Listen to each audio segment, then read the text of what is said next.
sont trop chauds ces petits camions, c'est des 6x6, 6 roues motrices. Et ils sont tout petits, comme des petits Léons. C'est un peu plus grand, mais on se dit que peut-être se renseigner parce que pour un futur camion aménagé, ça peut être pas mal.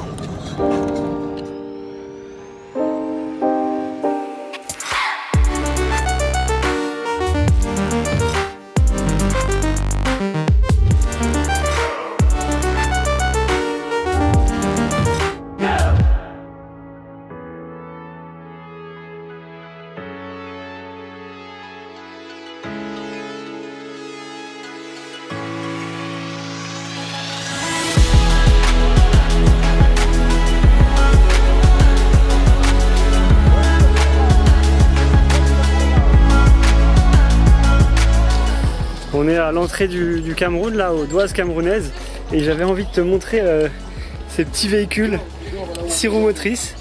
Donc c'est les 6-6, c'est les petits véhicules du Nigeria. Là il y en a 2 autres ici. Et en fait, c'est génial, en fait il y a une garde au sol qui est hyper haute. C'est pas des ponts normaux comme sur les camions et les 4x4. En fait c'est un pont qui est fixe, avec des cardans de chaque côté. Et du coup, bah, la garde au sol est vraiment énorme quoi. Je vais te montrer à l'avant. C'est un vieux truc hyper rustique. Regarde la gueule que t'as. Donc là ce que tu fais c'est que tu enlèves le chargement, tu te construis une cellule. Tu peux faire un truc vraiment sympa pour voyager. Regarde-moi ça. Tu vois là, la garde au sol elle est vraiment super haute. Ce qui est trop cool c'est que le camion il fait 2 tonnes et tu peux charger 2 tonnes en plus. Donc c'est énorme la capacité de chargement. Donc voilà, en tout c'est un camion qui peut transporter 4 tonnes. Bon alors il y a une légère fuite d'huile à la boîte de vitesse. Mais bon c'est rien de grave, hein. Ça roule quand même très bien. Donc là tu vois la boîte de vitesse qui se termine ici. Ensuite là il y a un arbre de transmission qui vient jusque là. Et en fait après toute la transmission elle est dans un tube qui va de l'avant jusqu'à l'arrière. Du coup en fait il n'y a qu'un seul arbre de transmission et que celui-là entre la boîte et tout le truc central. Et après tu as des cardans. Après tu as des cardans sur chaque roue. Et donc en fait c'est hyper costaud parce que ça, l'arbre principal il tourne à l'intérieur de ce truc. Et c'est incassable quoi. C'est increvable ce truc.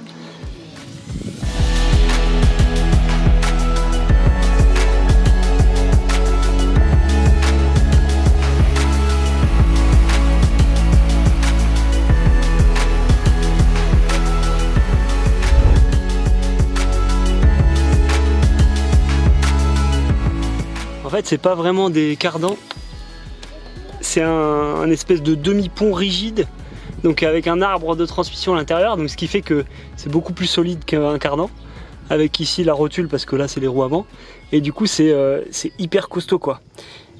Et regarde aussi l'axe de la roue, là il est déporté, ce qui fait que par rapport à l'axe de la roue, bah, normalement tu as le pont qui est ici, et là cet arbre il est beaucoup plus haut, donc ce qui donne une garde au sol vraiment énorme sans avoir besoin d'avoir des roues énormes quoi. Si tu regardes la taille des roues là, elles sont juste un peu plus grosses que celles de Léon, mais par contre du coup la garde au sol est énorme. Ça c'est notre garde au sol et ça c'est la garde au sol du 6.6. Là je pense que c'est l'admission d'air du moteur, ça fait à peu près là 1,50 m, donc ça permet de passer dans de l'eau jusqu'à 1,50 m quoi. Et l'avantage c'est que quand tu es dans une rivière tu vois jusqu'où arrive le niveau d'eau, donc tu sais que tu peux aller jusque là. C'est pas mal de l'avoir juste devant.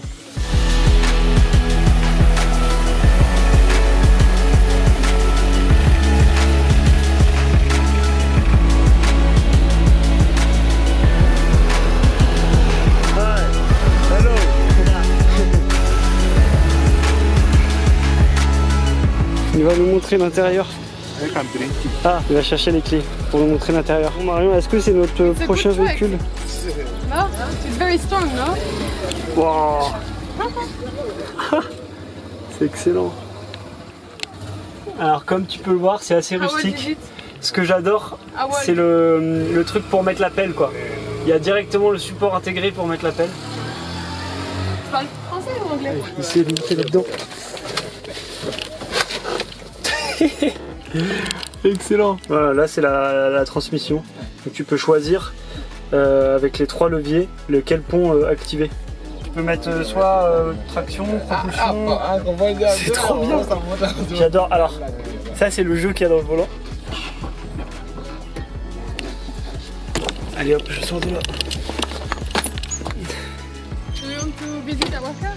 Thank you. Dis-nous en commentaire ce que tu penses de ce véhicule, mais c'est la première fois qu'on voit ça. Attends, je vais te montrer la marque. La marque c'est Steyr. S-T-E-Y-R. Et le modèle c'est Pitzgauer. Je crois que c'est allemand, mais ici... Je crois que c'est un véhicule allemand, mais ici on n'a pas internet depuis quelques jours. Donc véhicule militaire autrichien. Ouais. Bah, on vérifiera quand on aura internet. Alors ce véhicule nous a vraiment beaucoup tapé dans l'œil et je vais te dire pourquoi. Et je vais répondre à la question, est-ce que ce véhicule est vraiment parfait pour traverser l'Afrique? En fait, quand on a trouvé ce véhicule, on était entre le Nigeria et le Cameroun dans une piste qui est très compliquée, qui est même pas référencée sur aucun GPS. Et qui est extrêmement difficile, surtout en saison des pluies. On a tellement galéré dans la piste avec les rivières à traverser, etc. que quand on a vu ce véhicule, on s'est dit ouais mais c'est génial ce véhicule avec une garde au sol énorme, tu peux vraiment passer partout. Et il est notamment très très bien adapté à cette piste. Et en fait ce véhicule là, c'est le seul véhicule qui est capable d'emprunter cette piste pendant la saison des pluies. Il y a des énormes ornières qu'il a creusées en fait sur la piste et quand ça devient glissant avec n'importe quel 4x4 c'est quasiment impraticable quoi.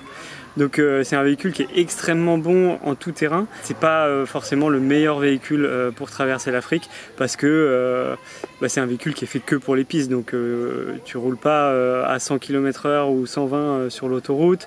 Avec ça, j'imagine que niveau consommation, ça consomme beaucoup.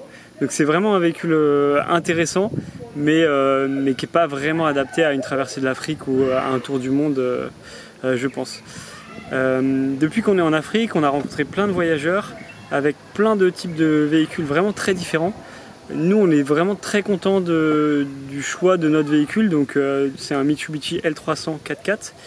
Et c'est vraiment, pour nous, c'est le compromis parfait entre l'espace qu'il y a à l'intérieur, donc le minimum de confort qu'on a, et un véhicule qui est quand même un vrai 4x4 et qui est capable de passer quasiment partout.